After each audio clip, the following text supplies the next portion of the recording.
Bismillahirrahmanirrahim. Assalamualaikum warahmatullahi wabarakatuh.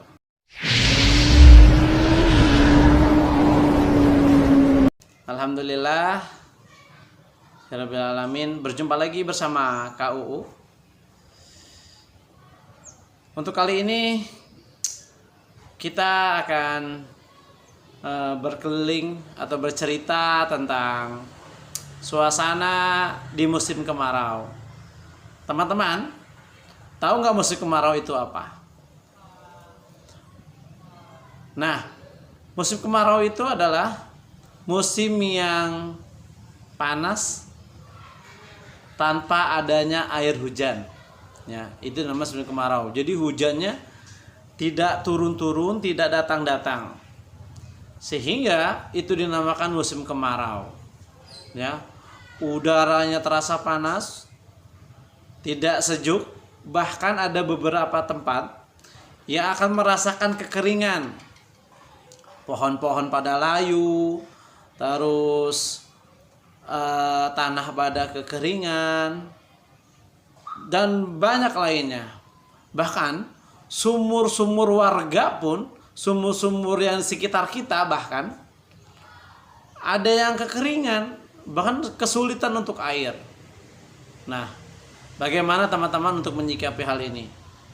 Nah, kau berharap jika nanti teman-teman mengalami musim kemarau, jangan sering-sering untuk main air.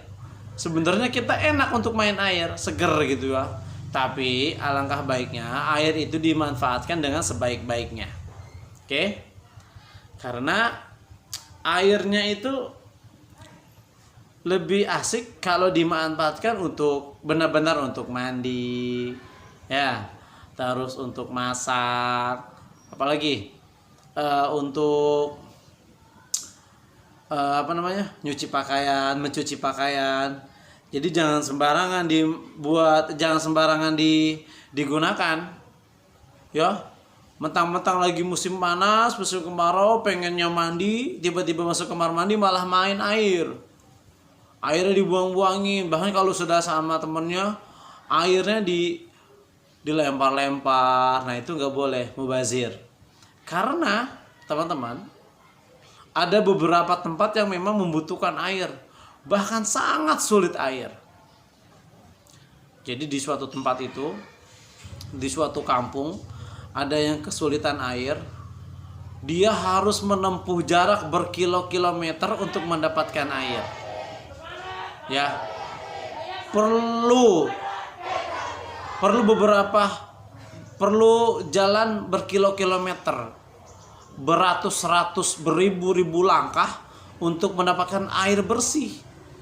Nah, kita harus bersyukur karena sampai saat ini kita dimudahkan untuk mendapatkan air. Ayo teman-teman, sudah bersyukur atau belum? Ya, kau berharap semoga mulai saat ini hemat menggunakan air dan berterima kasih kepada Allah Subhanahu wa taala karena kita masih dikasih air banyak. Air sangat berlimpah. Nah, karena di tempat lain tadi kau bilang hanya ada satu sumur, bahkan sumbernya pun di belakang bukit. Bukitnya itu di situ ada sumber mata air yang mungkin memang tidak pernah putus, tidak pernah habis. Ya. Nah, disitulah bisa mengambil air. Akhirnya warga pun menuju ke sana berjalan kaki untuk mendapatkan air bersih. Ya. Dan di sana pun bebas ngambil airnya, boleh berapa galon aja, boleh berapa ember saja, yang penting dibawa, diambil sendiri. Nah, teman-teman, akhirnya warga pun berinisiatif bergotong royong, ya. Kira-kira bergotong royong apa ya? Biar airnya sampai ke desanya mereka. Tuh. Nah, bisa jadi teman-teman, warga situ bergotong royong menyambungkan pipa-pipa yang sudah disiapkan agar air yang berada di sana sampai ke pemukiman warga. Jadi selang disambungin sampai pada akhirnya sampai lagi ke perumahan atau ke pemukiman warga. dan airnya dapat dimanfaatkan oleh banyak orang. Nah, hasil kerjasama mereka. Tapi ada satu lagi teman-teman, ya, ada perbuatan yang tidak baik yang dilakukan oleh beberapa orang. Salah satunya ceritanya seperti ini. Jadi di musim kemarau ini air sedang sulit, tapi ada warga, ya, yang memiliki sumber mata air, ya, dan dia tidak mau memberikan air tersebut, tidak mau berbagi dengan yang lain. Bisa diambil airnya tapi harus dengan bayaran. Menurut teman-teman seperti apa dong? Padahal yang lain lagi kesulitan. Nah, perbuatan yang seperti itu tidak boleh, ya, tidak boleh. Padahal dia tahu airnya itu nggak akan habis, ya. Nah, perbuatan itu tidak boleh teman-teman. Tidak perlu dicontoh dan tidak perlu dicontoh.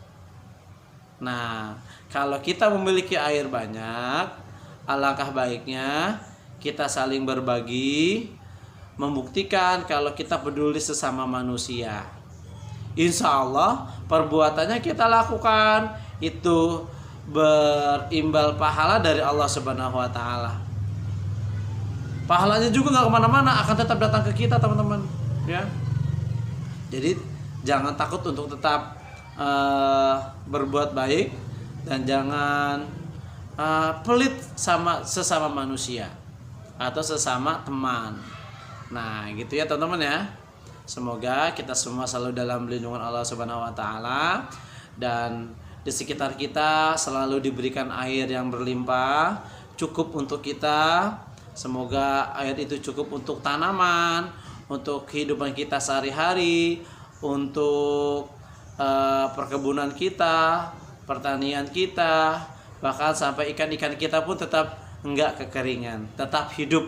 Amin ya rabbal alamin. Syukron, sampai sini saja dulu KU sampaikan. KU berharap teman-teman tetap semangat dan jaga kesehatan. Semoga kita selalu dalam lindungan Allah Subhanahu wa Ta'ala. Syukron, terima kasih dari KU. Tetap semangat dan pantang menyerah. Assalamualaikum warahmatullahi wabarakatuh. Bye.